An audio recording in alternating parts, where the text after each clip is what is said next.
Hi everyone and welcome back to Drum Hut Studios, where today we are going to interview Dave Bronze to find out what he wants from a drummer.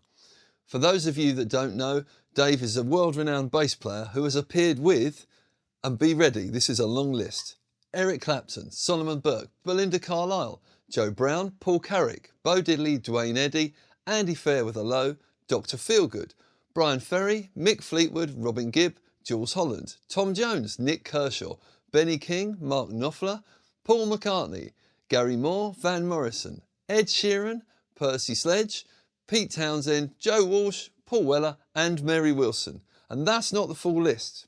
He's also been fortunate enough to play alongside drummers including Steve Gadd, Jim Keltner, Simon Phillips, Richie Hayward, Ringo Starr, Phil Collins and Ian Paice, and that's just a small selection. I can't wait to hear what Dave wants from a drummer. So let's get straight to it. Hi Dave, thanks very much for joining us today. Pleasure. Really looking forward to talking to you and getting your perspective on what you think is important for drummers and what they should take notice of. Before we get into that though, I made a list of a few drummers that you've played with, which I think would be good for people to know, just to know where your perspective comes from. Yeah. So correct me if I'm wrong, but I've got Steve Gadd, Jim Keltner, Dave Mattox, Simon Phillips, Richie Hayward, Henry Spinetti, Ringo Starr, Phil Collins, Ian Paice, there's more, Mick Fleetwood, Gilson Lavis, Ian Thomas. I mean, there's probably more, but that's... Jeremy Stacey, etc., etc. Yeah. I'm sure I've forgotten a lot, actually, that's which is embarrassing, but there you go. But that's an incredible list, and that must give you a huge perspective on different styles and different ways of playing. I think it probably does, yeah. Yeah. Okay.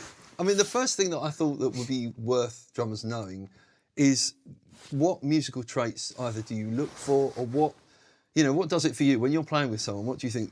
That's it. Pocket. Okay. It's that simple.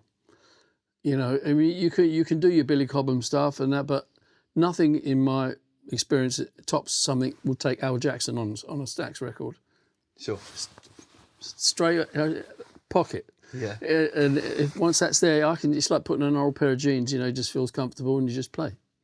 So it's time and it's groove and consistency. Yeah, consistent sort of sound levels and things. Sure.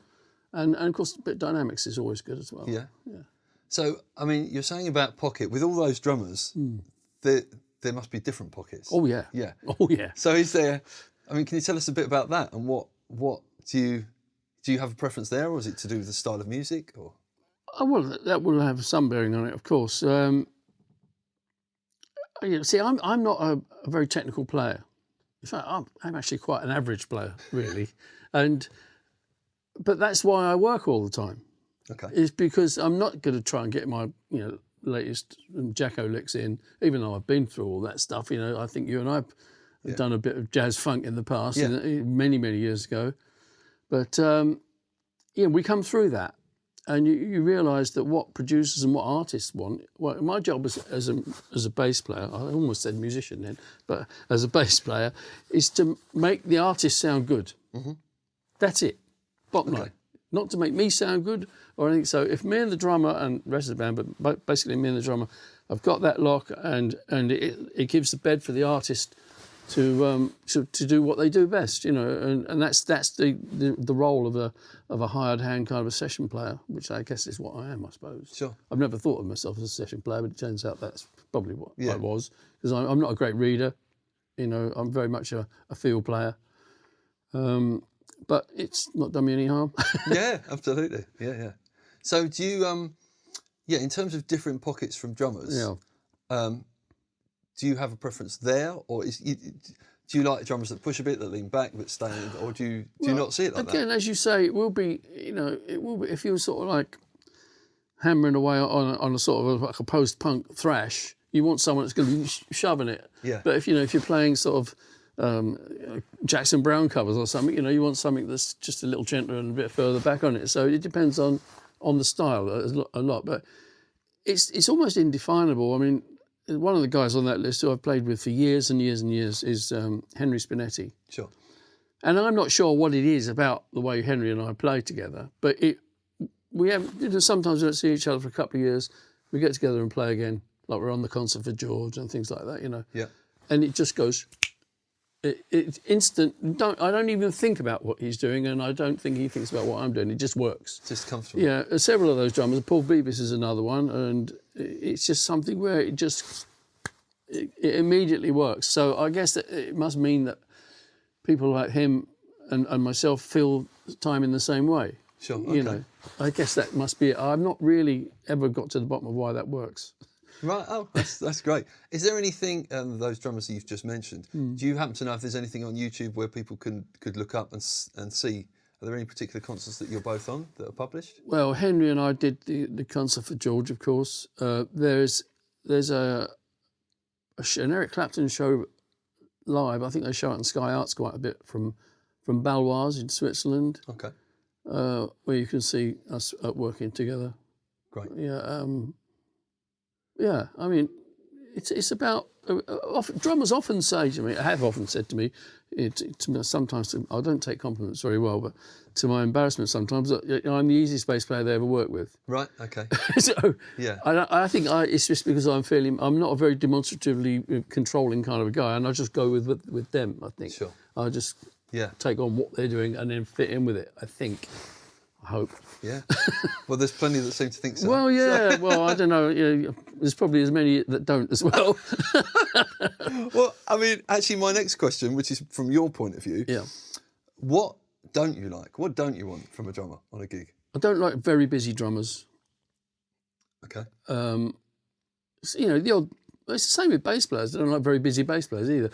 A little flurry now and again is nice, but when it's kind of busy all the time, it just drives me out the wall. Yeah.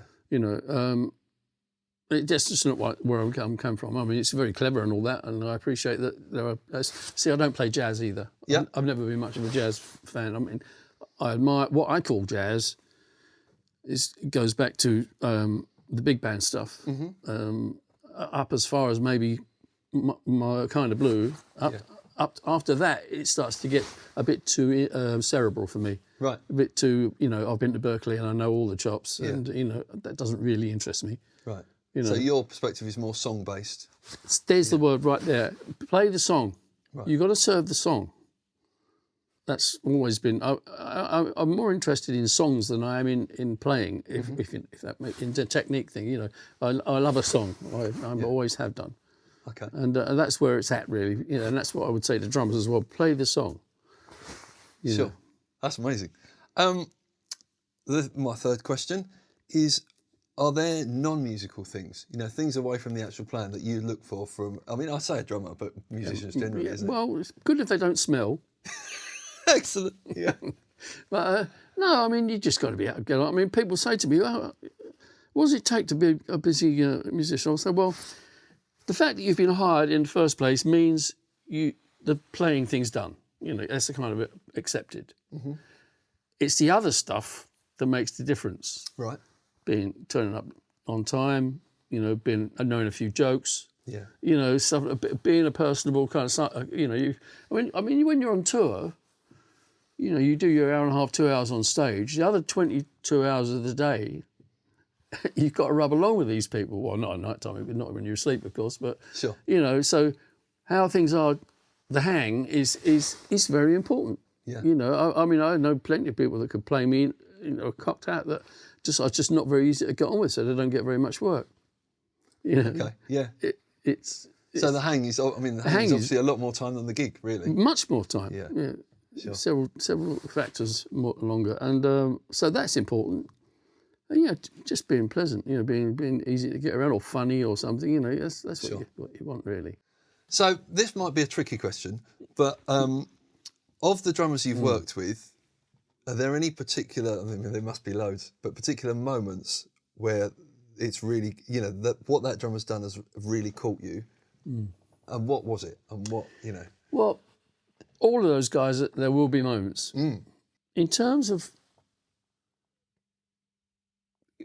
really sort of watching Jim Keltner work is quite an education. Okay. So Jim and I did the Eric Clapton album From the Cradle at Olympic Studios there, a long while ago now, which actually ended up I think it's the biggest selling blues album in history, I think.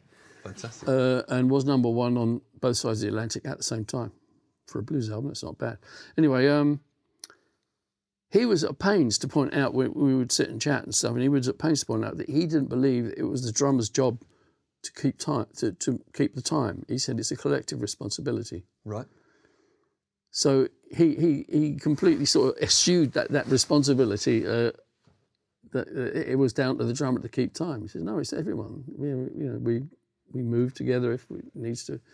But watching him prepare to do a take, it's a bit like sort of watching a very highly tuned athlete sort of, they've all got these little ticks and that, when you watch like rugby players going to take a kick, they've got these funny little tennis players bouncing the balls a number of times.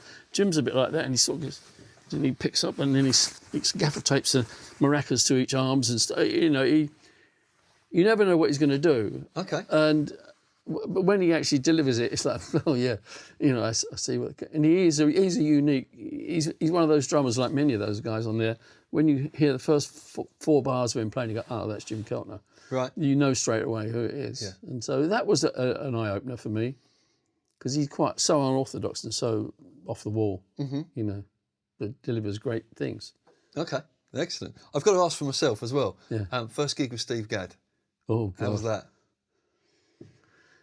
Well, there's been a few of them. I mean, that weekend was with Eric Clapton, and we'd been through a few drummers at one point, and Eric said to me, "You've got Steve Gadd's going to be playing with us." I went, "Okay." And yeah, of course. But I've got to say, before then, for a short time, playing with Richie Hayward, I'm a massive Little Feat fan. Yeah, same. Always will, as a kid, as a young man. And so when I heard that I was going to be playing with Richie Hayward, I literally, soiled myself, basically. Yeah. And that was a moment. And of course, Steve as well, and Jim, it was like, what am I doing? Well, there's the question, what the hell am I doing here? Sure. Why am I, what am I, what happened, kind of thing. But I do suffer terribly from imposter syndrome, by the way. Oh, really? Okay. And it was like, it's like when we were doing the concert for George. We had Henry Spinetti on the main drummer. Jim Keltner was to one side. Ringo played for a bit. Ray Cooper, Jim Capaldi, all playing at once, and me. And I remember standing there thinking, what am I doing here? How did this happen? And I still really don't know, but I was there. That's the main thing. Yeah, I mean, I'll just divert for a minute, but you saying about suffering with imposter syndrome, I mean, I would have thought playing at that level fairly constantly, it's all fine. I think it's very refreshing to hear that it's not. No. And do you, does it ever? I mean, it doesn't affect your playing because I've heard you playing, but is there things you do to be fine, or have you just got used to kind of that being it? Any advice really? Because I think everyone feels like that. Yeah, well, hopefully. Not really. I mean, you just got to try and contain yourself and just, I generally go a bit quiet for a while. Until I feel comfortable, and then I'll start opening up a little bit, but just keep my mouth shut and watch what's going on, really. Because, I mean, I have no idea why it's gone the way it's gone and how I've been at this level for so long. I don't know. I have no idea why. Wow. No idea. I mean, I don't network very well. Yeah. And living outside London, I'm not schmoozing at the 606 or anything like that. I don't do that, But over the years, people I've known, the word of mouth thing, it's worked for me. Yeah. So that's fabulous. Okay. My last question is, and this is for student drummers, really. Yeah.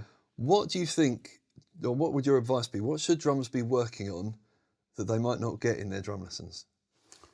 Number one, time. That's it. Time. Make sure you practice with a metronome at all times. Okay. Listen to the song before you actually pick your sticks up. Yeah. If you're hired to do something, or someone plays you a song they want you to play on, or blah blah, listen to it first without picking your sticks up. Without your instrument. Just listen to it let it form in your mind as what you think it might need, rather than going smacking in and just getting all your licks in, Yeah. which is what a lot of people tend to do, unfortunately. Listen to the song. That's what you're there for. And yeah, get tuning, getting your sound right is crucial. I think that's what separates the men from the boys. I think, really, you know. I mean, I saw my very good friend Dave Mattox when was it? What day is it today? Wednesday. Last Thursday, Wednesday or Thursday at the Cliffs Pavilion. And his sound is just remarkable. I mean, he's the way he tunes the drums and doesn't play loud. In fact, he's the quietest drummer I've ever played with, I think. Okay. But from out front, it's magnificent because he really knows how to tune a drum kit and where to hit and to get the right sound, you know.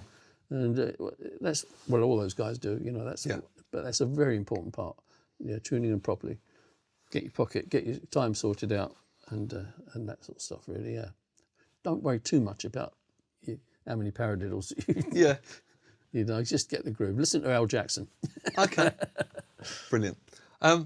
Well, thanks very much. That's all right. That's an incredible insight. I'm sure everyone will really enjoy watching this. Well, I hope so. Thanks for coming over. It's a pleasure. Sharing your Nice stuff to see you with us. again after Brilliant. all this time. Likewise. Thanks a lot.